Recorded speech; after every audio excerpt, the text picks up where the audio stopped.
So we're going to have a look at sur le pont d'Avignon, and I'm seeing a few different things. Allegretto is what we're seeing up the top, which is it's two words put together, really. I can't think of the actual term for it. So allegro means merrily, and the suffix etto means ish. So if you imagine that your teacher were to ask you to march around the gym hall in a merry, or just march around the gym hall normally, and then they would say, right, okay, so now march merrily. You'd speed up, you'd be a bit lighter, that sort of idea. And so that might be...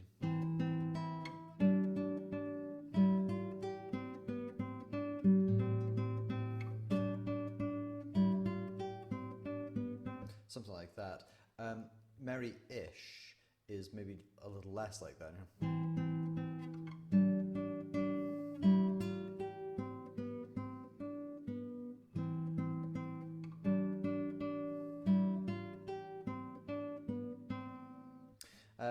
I can see that the dynamic marking over here is mezzo forte, meaning that we are playing it strongly, kind of, but the M means mezzo, which means half, so we're playing at half strength here.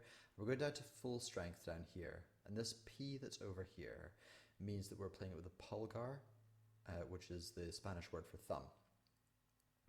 So while we're alternating our middle or media finger and the I, the index, or the indice, which is, where these words come from. If you want to remember why it's called indice, we get the word index from that, and the media, like social media is a halfway thing. It's kind of halfway in between you and the event.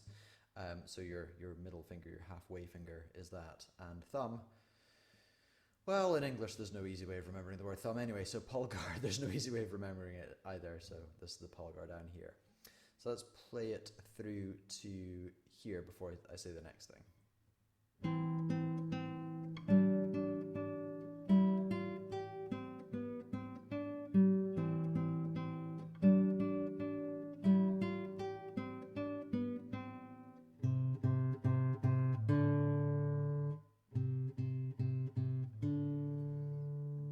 And we can see that this is down to piano, meaning a few different things. Unfortunately, it can mean level.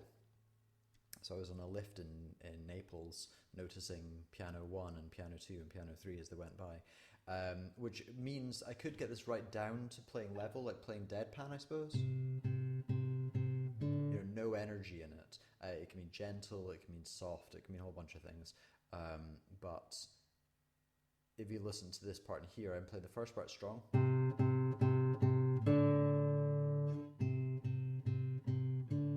Softly afterwards. It's kind of like an echo, like you're calling into a cave, and then what comes back is a little bit softer. You'll see that a lot in music. And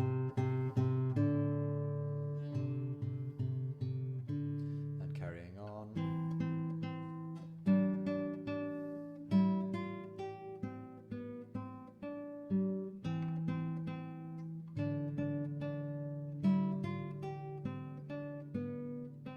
You'll notice that the first time that I played it, I slowed down slightly at the end here, almost like, and they all lived happily ever after. At the end of storytelling, you slow down and you slightly soften as well, and you get the same thing happening in music. It's not written in that you need to relent or play in a relenting fashion, which obviously is being rallentando, meaning relenting.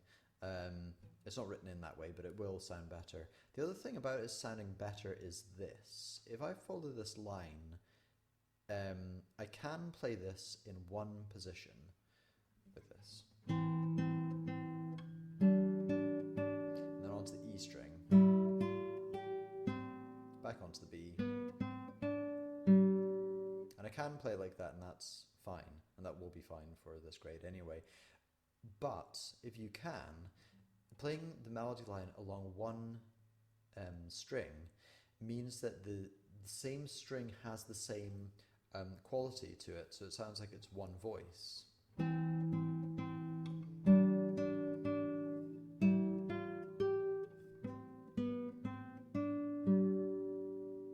So instead of breaking up,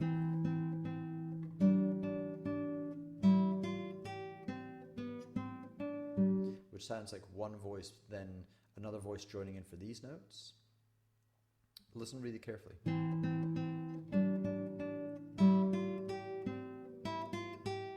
It's just a little bit tinier over these notes because I'm playing on the E string. If I played...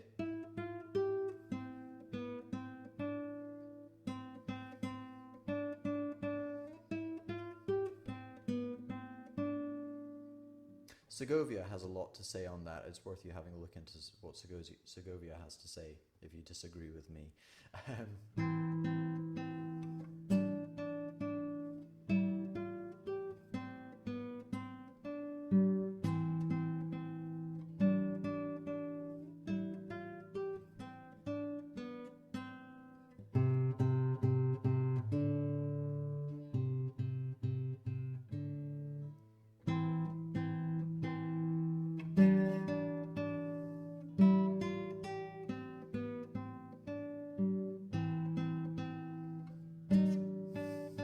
Totally lost concentration. Little ad lib. I like that, playing that in sixths over here as I did there.